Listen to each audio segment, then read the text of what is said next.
जी अस्सलाम वालेकुम दोस्तों, अल्लाह पाक तुहानू अपनी पनाह च रखे। ते अज गल करते हैं एक तवायफ के उत्ते। एक तवायफ के बारे जानांगे कि वह किस तरह इस दलदल दे विच आंदी है, किस तरह शौक नाल आंदी या मजबूरी नाल। कौन लोग ने जिहड़े उहनू इस फील्ड दे विच लैके आंदे ने, कि क्या उहदी मजबूरी हुंदी या शौक नाल वह इस कल्चर नू अपनांदी है। तो मुकम्मल वीडियो वेखो ताकि तुहानू समझ लगे कि कहानी असल च है कि कोई बंदा उस जगह ते चला जाता है जिथे यह काम अरूज ते हुंदा है, जिथे इस काम नू सर्टिफिकेट किया जाता है, परमिशन हुंदी कि तुसीं ये काम जना जिहड़ा है कर सकते जे।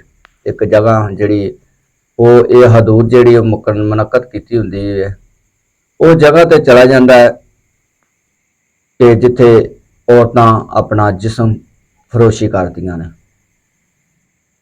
ते जिस तरह गुजरता जाता है तो लड़कियां उन्होंने आवाज देंदियां ने कि तू इधर आ जा, तू इधर आ जा। एक औरत नूं देख के ते उहदे नाल गल करदा है, उहदे नाल पैसिਆਂ ਦੀ गल करदा है ते अंदर चला जाता है। ते अंदर जाके ते उहनूं कहंदा है भई तू किन्ने पैसे लवेंगी। उहने आखिया जी मैं 1000 रुपया लवांगी। ते वो आंदा है कि मैं तेनों 1000 नहीं, मैं तेनों 5000 देंगा।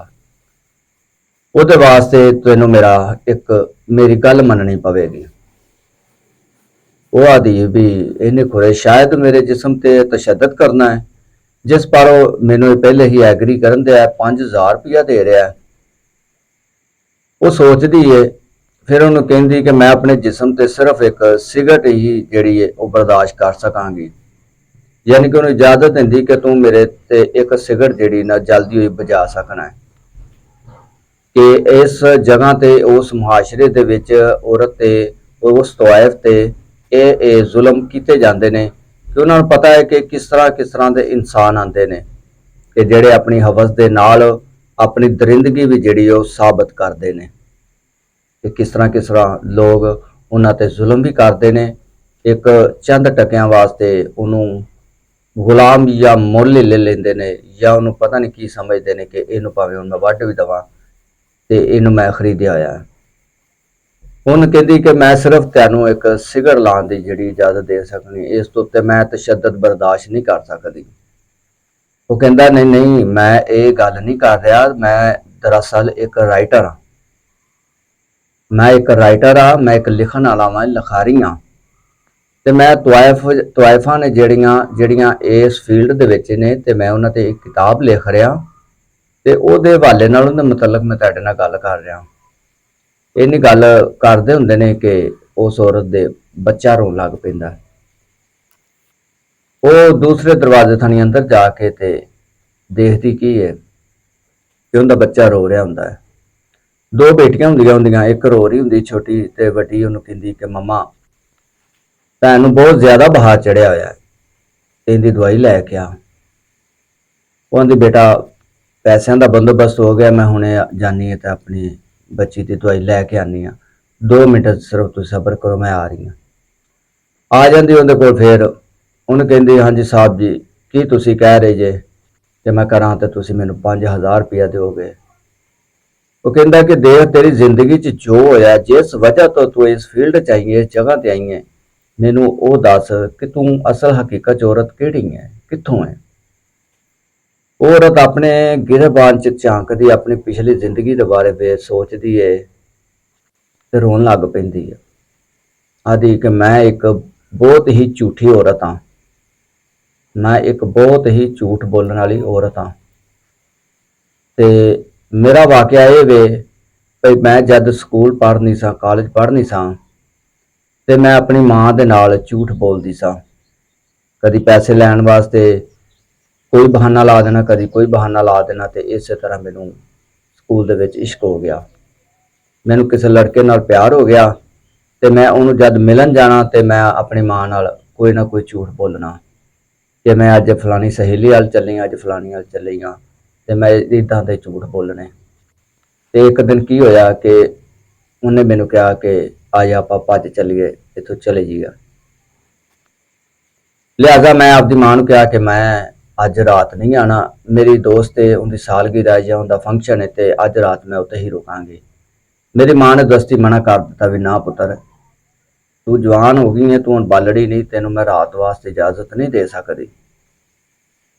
ਆਂਦੀ ਕਿ ਉਸੇ ਲੜਕੇ ਨੇ ਜਿਹਦੇ ਨਾਲ ਮੈਂ ਪਿਆਰ ਕਰਨੀ ਸਾਂ, ਉਹਨੇ ਫੋਨ ਤੇ ਗੱਲ ਕੀਤੀ ਮੇਰੀ ਮਾਂ ਨਾਲ ਲੜਕੀ ਦੀ ਆਵਾਜ਼ 'ਚ, ਤੇ ਪਹਿਲੇ ਤੇ ਮੇਰੀ ਮਾਂ ਨੇ ਮਨਾ ਕਰ ਦਿੱਤਾ ਤੇ ਫਿਰ ਪਤਾ ਨਹੀਂ ਉਹਨੇ ਕੀ ਕਿਹਾ ਕੀ ਨਹੀਂ ਕਿਹਾ ਤੇ ਮੇਰੀ ਮਾਂ ਮੰਨ ਗਈ। ਉਹਨੇ ਚਲੋ ਠੀਕ ਹੈ ਚਲੀ ਜਾ ਤੂੰ। ਉਹਨੇ ਉਸ ਰਾਤ ਉਸ ਸ਼ਖਸ ਨੇ ਮੈਨੂੰ ਦਰਿੰਦਿਆਂ ਵਾਂਗੂ ਸਾਰੀ ਰਾਤ ਜਿਹੜਾ ਨਾ ਨੋਚਿਆ, ਮੈਨੂੰ ਨਸ਼ਾ ਦੇ ਕੇ ਤੇ ਮੈਨੂੰ ਨਸ਼ੇ ਦੀ ਹਾਲਤ 'ਚ ਛੱਡ ਕੇ ਤੇ ਚਲਾ ਗਿਆ ਤੇ ਮੈਨੂੰ ਅਗਾ ਵੇਚ ਦਿੱਤਾ। ਜਦ ਮੈਨੂੰ ਹੋਸ਼ ਆਈ ਤੇ ਮੈਂ ਬਥੇਰਾ ਰੋਲਾ ਪਾਇਆ ਲੇਕਿਨ ਉਹ ਨਹੀਂ ਸੀਗਾ।